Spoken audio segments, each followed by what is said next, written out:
Shubor nakaslem jong unongsan Hima. Ke Sports Association kalarai ban Sdang no ke League ne kebentau senem arajar arpusau deka Under-20 4th Division na do ka arpu nyo Tarik Jylliew arajar arpusau hanong ba Shillong. Kini kalawan hadin bakalala ban pendep ya ke interclub transfer ne kebentau baro asau teliki kerdan yere kai na do ke Premier League 1st, 2nd, 3rd bat ke 4th Division. Hagani ke lempung kindan hadu arpo kendai teliki klub ki bala punya sok syagani ke senjuk ki balawan banyak sim bentah hagani ke kenti ha kebaan penlong ha SSA Stadium first ground bat ke third ground ha polo.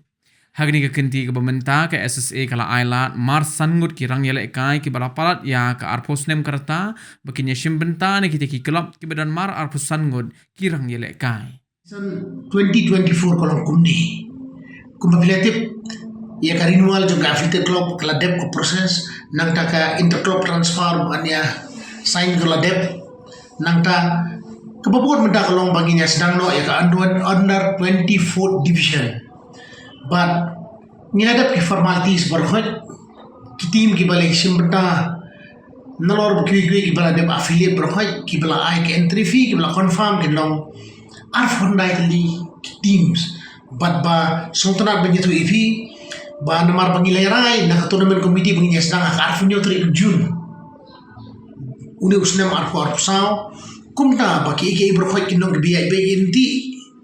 kelong ba habasha ya bapa transparency lamunde sautrik o lamunde por arfu sautrik por sauji ngidon ka joint meeting apa nengki 4th division team hagani ka ju ike jaka banya tai se program bat kyu kijindon kam bagin patha na tournament committee kuma filatip bak under ka 4 division gari ka under 20 te yam taw snam nomar kidon na kai kidon kijinge kamang ki kijinge ka bi ki kandu na ki club ki ba fair manu snam nilaya mentala lai snam ka under 24 division nei namar bagi ki jingkerpat ki namar bagi ki babun ki barsa ka 4 division ki kami promotion but ki under 20 kila nak san kerta ki benar arpo snem gila poi benda saka arpo fly snem kumta gila sya kerpang sanmut ki above 20 ban register ha ka 4 division jong kay man lagi team ka register kalong arpo sangut nak sitim but arfungut kilablo kidebi ki genuine under 20 but sangut insya ki above 20 but ninja lostanaru borokh ki team lada ki borok ki players ki ki under 20 namar ba kadon ruka jimtoy hakaba ya ka state team ru bunsen ni shay yo ina kini under 18 under 10 age players but arfinyo Tarik kan senang no kani 4 division hakani ka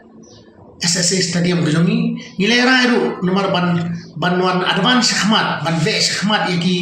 yaki barkhoj bangila ban pendep kat kum kijing temu hakani ka calendar golomba kator kini tournaments jongka league arpo sao ngin pelong habro arteli badan ka SSC stadium bat ka MFA ground